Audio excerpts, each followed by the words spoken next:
रविवार का दिन था। मैं घर पर अकेला बैठा था। शाम का वक्त हो रहा था और काम करने का मन नहीं कर रहा था।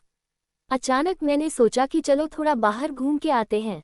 वैसे भी रोज ऑफिस और घर के अलावा कुछ सोच नहीं पाते हैं। ऐसे में जब मैं घर से निकला तो देखा कि बहुत सारे लोग अपनी मंजिल तक पहुंचने के लिए बस और टेम्पो का इंतजार कर रहे थे। तभी मुझे एक अचानक छोटा सा लड़का दिखा जो फटे पुराने कपड़े पहने हुआ था। कम से कम उसकी उम्र 10 से 12 साल होगी। वह लड़का भूख से बेहाल लोगों से खाने के लिए कुछ मांग रहा था, पर कोई कुछ भी देने को तैयार नहीं था। फिर कुछ ही देर में वो लड़का आगे चला गया और मैंने देखा एक व्यक्ति से पानी मांग रहा था।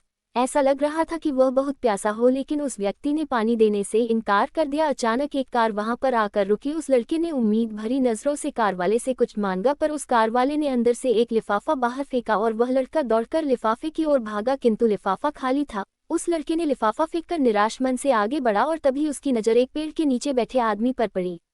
वह लड़का थककर उस पेड़ के नीचे आदमी के पास जाकर बैठ गया। लड़के ने देखा कि वह भी उसकी तरह गरीब आदमी है जो पेड़ के नीचे बैठा था।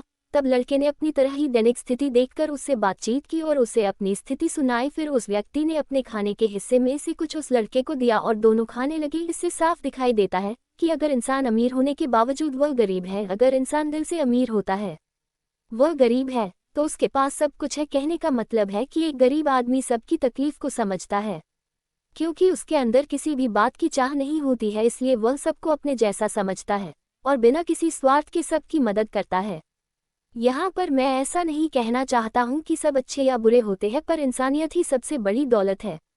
आखिर हम सब एक ही तो हैं। जरूरत पड़ने पर हमें सबकी मदद करनी चाहिए, क्योंकि हमें भगवान ने उनसे अच्छा बनाया है जिनको रात में सोने को छत भी नसीब नहीं होता है। व्यक्ति अपने व्यवहार से अमीर होता है। तुम्हारा चेहरा एक मुस्कान दे सकता है, तुम्हारा मुंह किसी की प्रशंसा कर सकता है, तुम्हारे हाथ किसी को जरूरतमंद की सहायता कर सकता है। तुम कहते हो कि तुम्हारे पास कुछ नहीं है, क्योंकि आत्मा की गरीबी वास्तविकता गरीबी होती है। पाने का हक उसी को है जो देना जानता है। जो व्यक्ति किसी दूसरे के चेहरे पर हंसी और जीवन में खुशी लाने की क्षमता रखता है, ईश्वर उसके चेहरे से कभी हंसी और जीवन में खुशी कम नहीं होने देता है। हाथों का सच्चा आभूषण ही दान है। यह एक संदेश है कि जरूरतमंद लोगों की मदद करे, अमीर दिल से और इंसानियत से बने पैसों से नहीं।